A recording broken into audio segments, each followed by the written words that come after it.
Welcome to the Serial Killer Podcast, the podcast dedicated to serial killers, who they were, what they did, and how.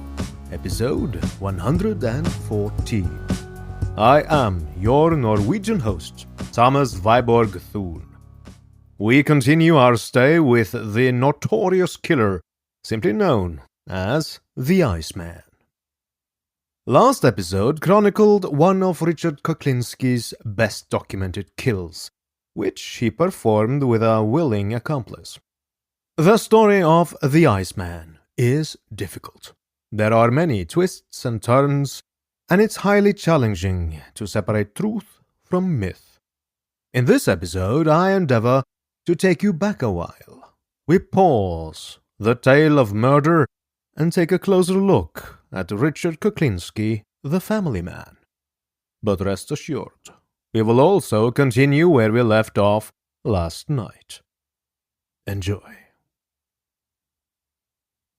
I know you are eager to hear of the Iceman, but there is some brief but very important housekeeping I have to tell you about. I am so excited to tell you that my show is now finally available to stream free on Spotify. If you haven't tried listening there yet, it's free to download and use Spotify on any device. It's a great listening experience, and you can go straight from listening to The Doors and switch right over to my podcast in the same app. Just search for The Serial Killer Podcast on Spotify to start listening free. And remember, it's totally free, even if you're not a premium member. If you can afford a cup of coffee from your local cafe, consider donating that same amount on patreon.com/theserialkillerpodcast to support this show. I understand very well that few people like e-begging. So as a patron, you do get unique benefits for your money, in addition to supporting the show. If you join the TSK $10 Plus Club, you get access to 100% exclusive bonus episodes where I go into detail in other dark areas of human behavior. For example, there are now a brand new expose regarding Norwegian witch trials and executions, 2 episodes on torture, an expose on the death penalty, a feature regarding Norway's most famous Satanist, and a very special version of the song Monster Mash. So, head on over to patreon.com/theserialkillerpodcast to get access now. Richard, I understand that you're an expert at the use of cyanide. How many times did you kill with it? Quite a few. What's the different ways you use cyanide? You could put it in liquid form. You could, person could say, for instance, a person could be in a bar. You bunk into them, possibly by mistake, or say you were intoxicated, spill the drink on them, and leave. Everybody just looks around, thinks you were drunk or that you just had an accident or something, and meanwhile, it's soaking through their clothes into their pores and into their system. And eventually, they'll die. What you just heard was a snippet of one of the many interviews with Richard Kuklinski. As you can hear, he is dispassionate about murder, and an expert on murder by cyanide, as we covered in the previous episode. With this in mind, I want you to imagine, if you will, dear listener, New Jersey in the late 1970s. George W. Maliban Jr. has just made a very big mistake. And at the time, he probably didn't even realize it. He showed up at Richard Kuklinski's house, unannounced. It was a hot summer Sunday afternoon, and the Kuklinskis were having a barbecue in their backyard in Dumont. Dumont was, and is, a very nice upper-middle-class neighborhood in New Jersey. Kuklinski was a steady provider, and his home was a nice house with a nice garden. The kids had some of their friends over. His wife, Barbara, was happy, and her mother was also there, presiding over the cornucopia of food at the picnic table, urging everyone to eat.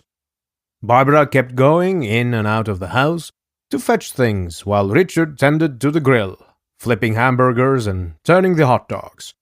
He played the part of all-American red-blooded male very well.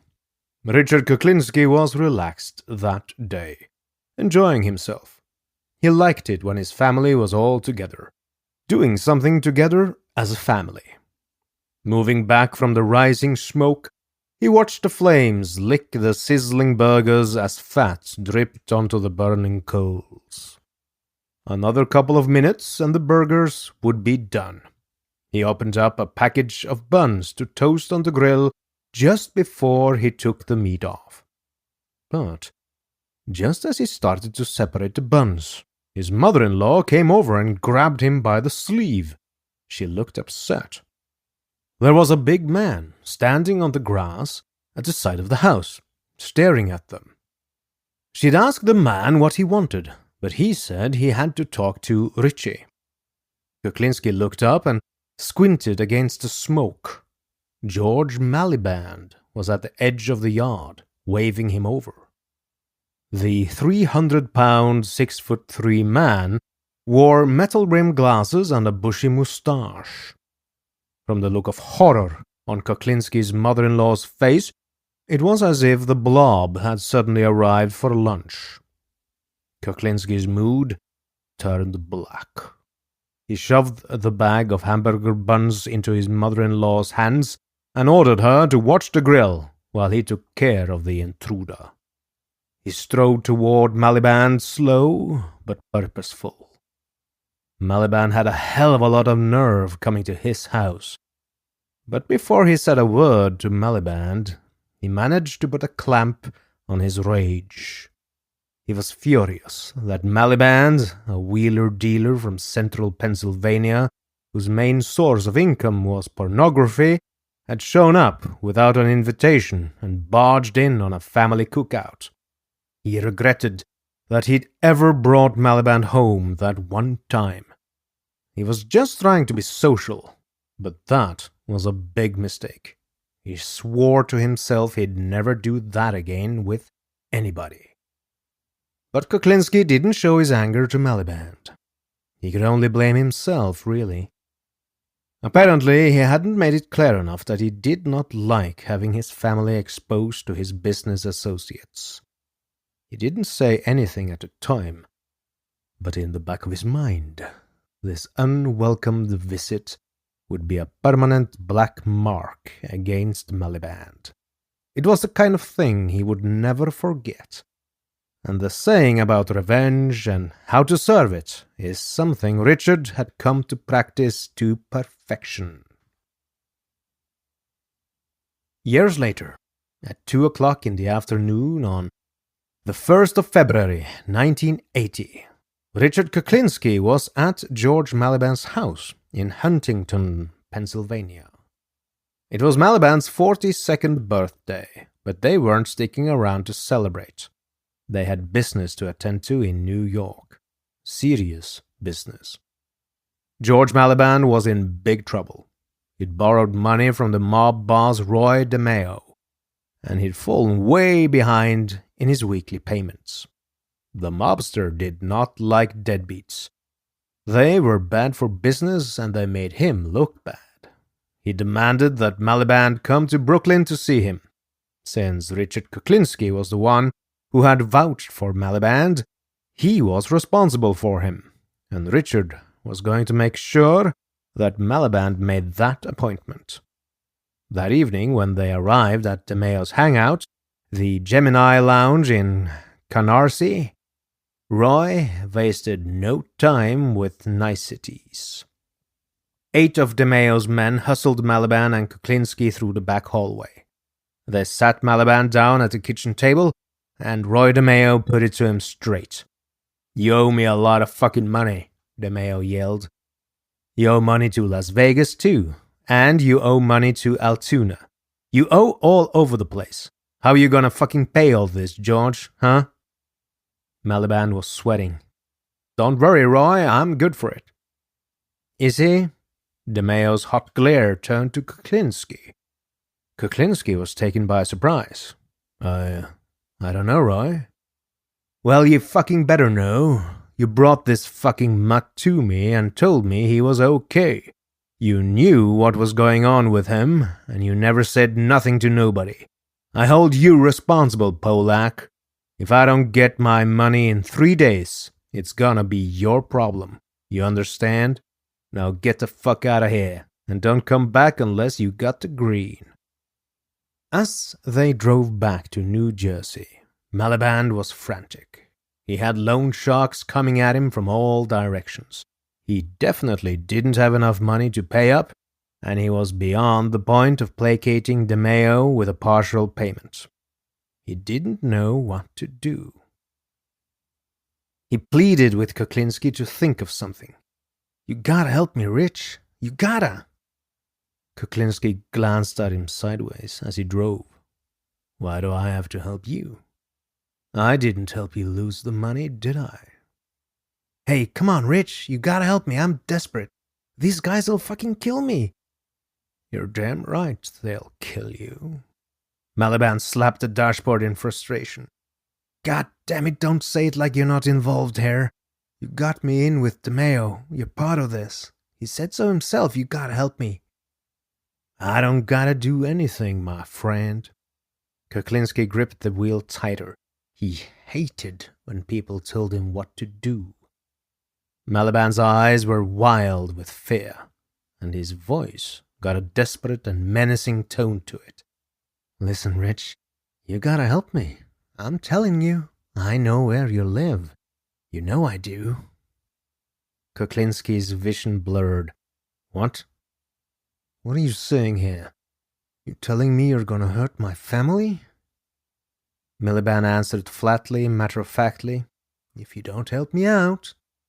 Kuklinski fell silent, and his black mood filled the cab of the van like a toxic gas. After a long stretch of tense quiet, Maliban was startled back to the present when the van suddenly pulled to a stop. The street outside his window was dark and deserted. George Maliban frowned at the unfamiliar setting. "What are we doing here?" he asked. Kuklinski didn't answer. Instead, he pulled a .38 revolver out of his coat pocket and pumped 5 bullets into the left side of Maliban's chest. The explosions were deafening inside the van. The muzzle flashes left spots in front of Kuklinski's eyes. He stared down at Maliban's body slumped over the dashboard. His ears were ringing. He thought back to that cookout at his house, years before, when George Maliban had the gall to walk onto his property without an invitation, and he smiled grimly to himself. The next day, Kuklinski delivered an attaché case containing $50,000 in cash to Roy DeMayo to settle Maliban's debt. He was no longer responsible for the man. Before we continue with the show, here is a brief word from my 3 great sponsors. Best Fiends. I am working hard on my podcast, delivering true tales of serial killers to you, my very dear listeners. But even I need the occasional break. So when I feel like I need a mental palate cleanser, my go-to refresher is Best Fiends. I love this game and have currently progressed to level 60 with my cool bug swatting all the slugs in my way. The game is family-friendly and is great fun for both kids and adults alike. My agent's kids have played it for a while now, and they love it too. Engage your brain with fun puzzles and collect tons of cute characters. Trust me, with over 100 million downloads, this 5-star rated mobile puzzle game is a must-play. Download Best Fiends free on the Apple App Store or Google Play. That's friends without the R. Best Fiends. Your local police department probably receives 100 calls a night from burglar alarms. The vast majority of the time, they have no idea whether the alarm is real, is there really a crime going on or not.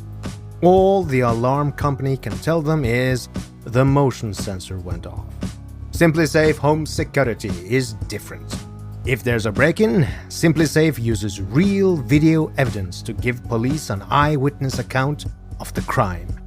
They can tell them where the intruder is in the home, whether they are armed, what they are doing, and that means police dispatch up to 350% faster than for a normal burglar alarm. With SimpliSafe, you get comprehensive protection for your home. Outdoor cameras and doorbells alert you to anyone approaching your home. Entry, motion, and glass break sensors guard inside. Plus, SimpliSafe protects your home from fires, water damage, carbon monoxide poisoning, and it's all monitored 24/7 by live security professionals. You can set it up yourself with no tools needed, or they can do it for you. And it's only 50 cents per day with no contracts. Visit simplisafe.com/skp. You'll get free shipping and a 60-day risk-free trial. You've got nothing to lose. Go now and be sure you go to simplisafe.com/skp so they know your humble host sent you. That's simplisafe.com/skp. When you're busy, like we all are, the first thing that falls to the bottom of the list tends to be taking care of yourself. I don't have time or money for that, people tend to say. Many people think therapy is just about analyzing dreams or digging into painful memories, and that can be powerful. But therapy is also a great tool for developing coping skills, dealing with stress, and getting the accountability you need to achieve your goals. All of the serial killers I cover are mentally ill, to an extreme degree. Some of them are incurable psychopaths, but some were deeply damaged, torn people that might never have ended up hurting anyone if they had gotten help. The bottom line is that life can be hard, and Talkspace wants to give more of us get the support we need at a price we can afford. As a listener of this podcast, you can get $100 off your first month on Talkspace. To match with your perfect therapist, go to Talkspace.com or download the app. Make sure to use the code SKP to get $100 off your first month and show your support for the show. That's SKP and Talkspace.com. And so it is, dear listener, that we fast forward 2 years, and thanks to his ruthlessness and reliability for always delivering, Richard is now an underboss in his own right. We are thus again back with the rather dim-witted Dany. After helping Richard Kuklinski kill, Dany Depnes did not sleep easily. At the tail end of 1982, he suffered a recurring nightmare. In the nightmare, Gary wasn't dead. He had watched Gary eat the hamburger Richard had laced with lethal cyanide, and he watched Gary's eyes roll back as he fell over. The whole affair continued in his dreams, just as it had done in real life. Dany had been the one who had taken the lamp cord and strangled Gary until he stopped struggling. He had rolled Smith's lifeless body off the bed and helped Richard Kuklinski get him into the bed frame, covering him with a box spring mattress. But now, as he lay restless on another motel bed, he dreamed of a Gary throwing away the spring mattress, of a Gary with milky eyes and protruding tongue, walking steadily out of the motel, surely on his way to take his well-deserved revenge. The 24th of December, Christmas Eve, in room 55 at the Skyview Motel in Fort Lee, Dany woke again, soaked in sweat. He was stuck there, afraid to move, afraid to leave the room. Richard Kuklinski had paid for the room, but again left him with no money. Dany kept the TV on to keep him company, but nothing the TV showed held any interest to him. The only show running was children's cartoons and goofy, family-friendly Christmas films that simply made him angry.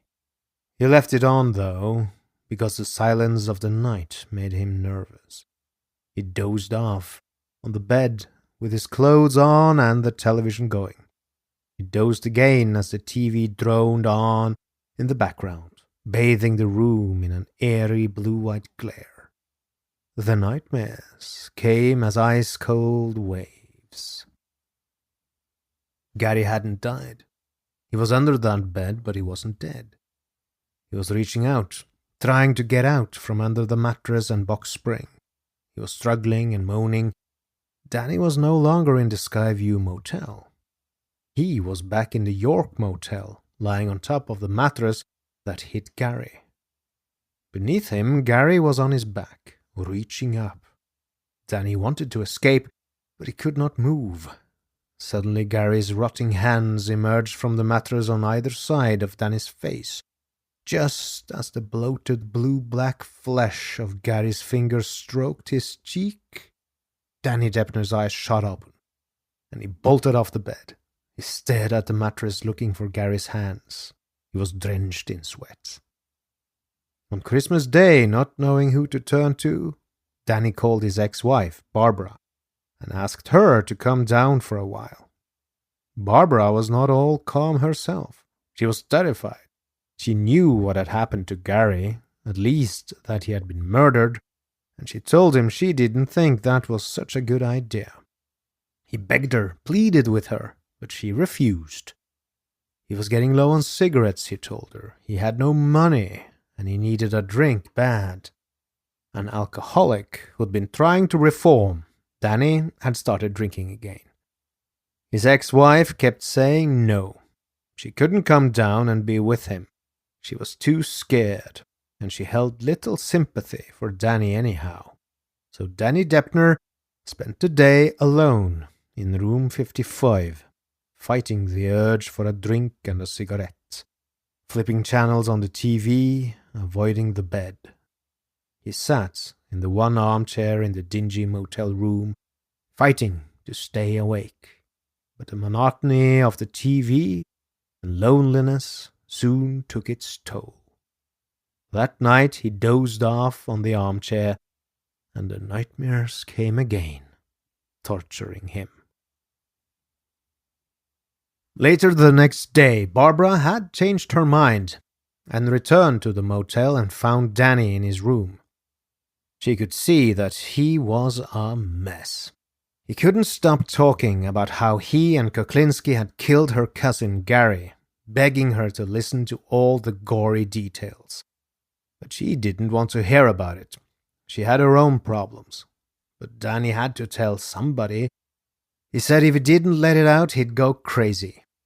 She tried to get him to change the subject, but he wouldn't. He wanted her to go to Gary's house that night and ask Veronica Smith if her husband had returned home. Barbara thought her ex-husband had finally snapped, but Dany insisted that she do it. The nightmares had started to creep into living daylights, at least in his mind. He had to know if Gary was really dead. As Veronica tried to reason with him, the phone suddenly rang, and they both froze. Dany picked it up with a trembling hand. It was his boss, Richard Kuklinski. He wanted them to meet him right now at the Fort Lee Diner, a 5-minute drive from the motel. They were both too scared to disobey. Kuklinski wasn't there when they arrived, so they waited in the parking lot. It wasn't long before the white Cadillac with the blue top pulled into the lot. Kuklinski motioned for them to get into his car, but Barbara refused. She was terrified of the large man to whom murder seemed ordinary. Richard Kuklinski didn't like people saying no to him. He jumped out of the car and raged and snatched Barbara Deppner painfully by the wrist. She yelped and resisted, but instead of continuing, Kuklinski suddenly let her go and went completely calm. He smiled apologetically and suggested they go into the diner and have something to eat so they could talk. Dany was suspicious. It seemed to him very odd that Richard was being so cordial, seemingly out of nowhere. Inside, over coffee, Kuklinski explained his problem with this whole situation. He couldn't go on carrying Dany indefinitely, paying for motel rooms and bringing him food every day. Dany had to start pulling his own weight, because he just couldn't afford it. He suggested that Barbara take Dany to a liquor store so he could rob it. After they left the dinner and Kuklinski departed, Dany told his ex-wife that he knew of a convenience store up in Sussex County that would be easy to rob, the Ding Dong Dairy Store in Hardystown. Barbara's uncle worked there and she refused. She had enough trouble on her hands as it was, and would in no way contribute to more family members getting hurt. Dany pleaded with her, promising that he wouldn't hurt anyone. But she stayed firm. She dropped him off back at the motel and headed home. On New Year's Eve, the 31st of December 1982, Richard Kuklinski moved Dany Deppner to the Turnpike Motel on Route 46 in Ridgefield, where Dany registered under the name Bill Bradley. One of the maids at the motel later told authorities she remembered a tall man with dark woolly hair and a thick moustache that called himself Mr. Bradley. He had tired eyes and a drawn face. Mr. Bradley would never let a maid clean his room.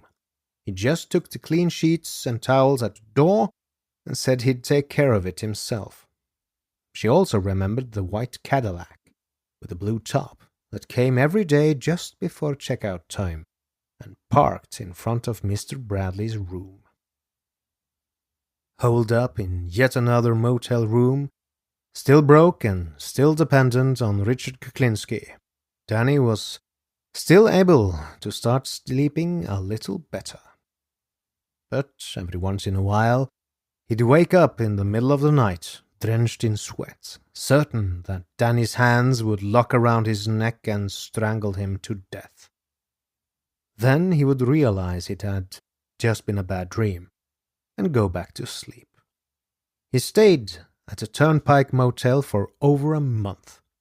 Then, on Saturday, the 5th of February 1983, 44 days after Gary Smith's death, Richard Kuklinski moved Dany Deppner once again. This time to an apartment in a residential section of suburban Bergenfield, New Jersey.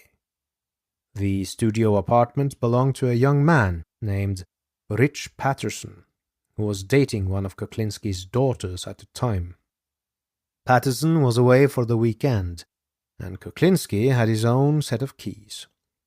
Apartment 1 at 51 Fairview Avenue, Bergenfield, was the last place Dany Deppner ever had any nightmares ever again. It was a Sunday, the 14th of May, 1983, and a man was riding his bicycle along Clinton Road in Milford Township, New Jersey. It was a warm spring day, and the early morning sun was sparkling off the waters of the Clinton Reservoir. The air was fresh, and the woods were alive with new growth. There was seldom much traffic on this road, especially on Sunday mornings, and there wasn't a house for miles. It was beautiful. As the man rode along the reservoir, something caught his attention to his left. An unusually large black bird was perched high in a tree. The man pulled his bike to the side of the road and stared up at the bird. It was a turkey buzzard, the biggest one he'd ever seen. He figured it must be looming over a carcass, probably a dead deer left behind by hunters. He got off his bike and went into the woods to investigate. Under the buzzard's tree, he found something wrapped in green plastic garbage bags. One end of the large bundle was ripped, most likely by the scavenger bird. As he stepped closer, his stomach lurched. Part of a human head was peeking through the tear in the bag. The bicyclist ran back to the road and marked the spot where he'd entered the woods with a fallen branch.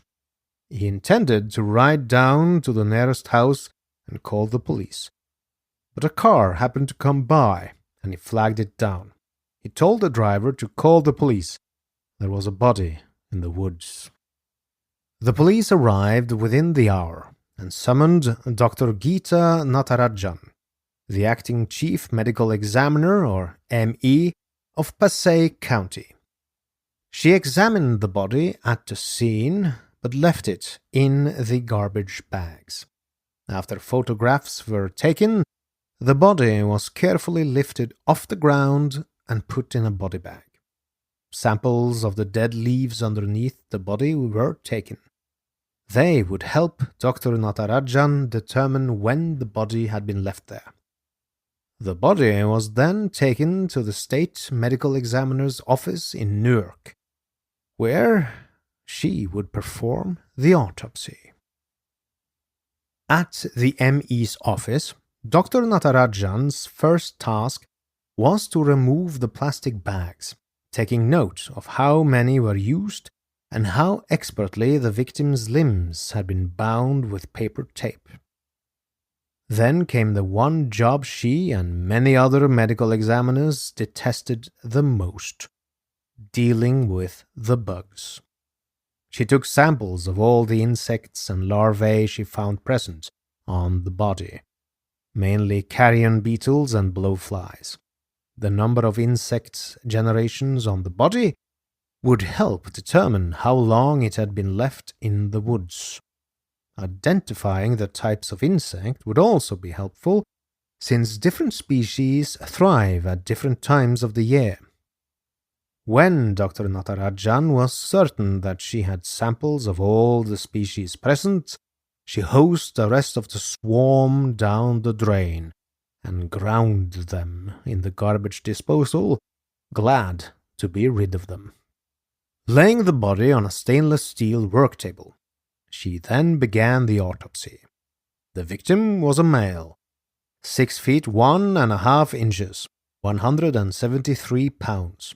That's about 187 centimeters and 79 kilos for us metrics users. The man's face was almost totally skeletonized, and there was only partial flesh on the limbs, but the torso was very well preserved. Spring had come late that year, so the cold had kept him relatively fresh, and fortunately the buzzard had not had that many meals off this carcass. She removed the clothing, a white V-neck t-shirt with extensive brown-red staining, a pair of blue jeans, a black leather belt, blue socks, and took note of the absence of shoes or a coat. There were no gunshot or stab wounds, but she did find hemorrhaging on the neck just above the Adam's apple, and on the whites of the eyes. A pinkish flush was apparent on the skin around the shoulder and chest on one side. This kind of discoloration, called pink lividity, can indicate several things, most commonly carbon monoxide poisoning, but also cyanide poisoning.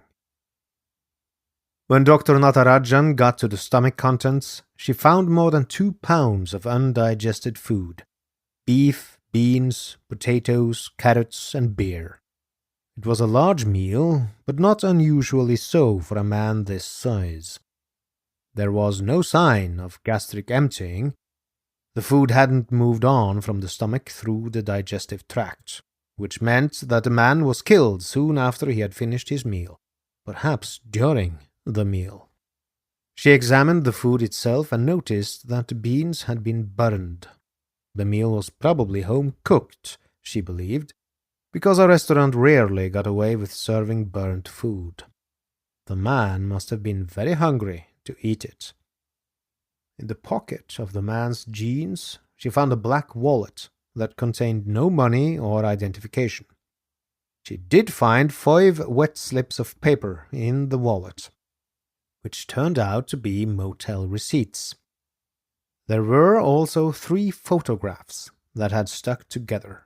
She soaked them and carefully separated them, laying them on paper towels to dry. They were pictures of children, 2 boys and a girl. Dr. Natarajan bagged them and sent them up to the Passaic County prosecutor. When he received the photos, the prosecutor laid them on his desk and stared at them. There was something familiar about those kids, but he couldn't place them. The pictures sat there for 2 days, haunting him, the little faces staring out at him like 3 sad little orphans. Then it dawned on him. He did know those kids. They'd been in the Passaic County prosecutor's office with their mother and her criminal boyfriend/common-law husband, Percy House. Those were Barbara Deppner's kids. He picked up the phone and called to tell Dr. Natarajan he had a good hunch who her body was. It was the father of those 3 kids, Daniel Everett Deppner.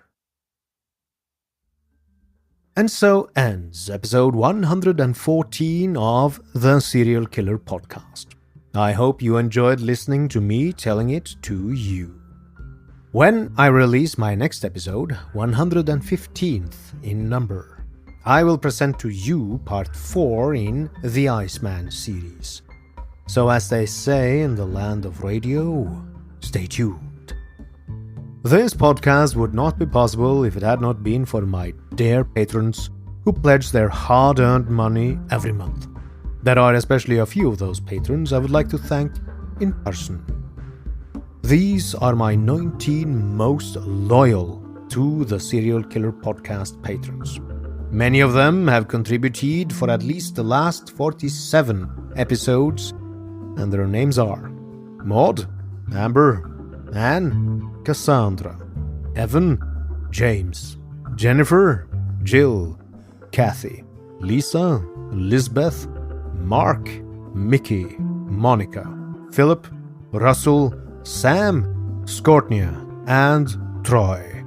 You really help produce this show and you have my deepest gratitude. Thank you. If you wish to join this exclusive club of TSK producers, go to theserialkillerpodcast.com/donate and pledge $15 or more to have your name read live on this show. Finally, I wish to thank you, dear listener, for listening. If you like this podcast, you can support it by donating on patreon.com/theserialkillerpodcast, by leaving a review on Apple Podcasts, facebook.com/theSKpodcast, or posting on the subreddit The SK Podcast. Thank you, good night, and good luck. The Adam Carolla Show is the #1 daily downloaded podcast in the world, and you have got to check it out. Catch up with some of Adam's latest interviews featuring James Carville, Pauly Shore, and Rob Hubel. Adam's bringing you his daily rants, antics, and musings with a side of comedy. Be sure to subscribe on Spotify, Podcast One, Apple Podcasts, and many other podcast apps, so you can get new episodes every week.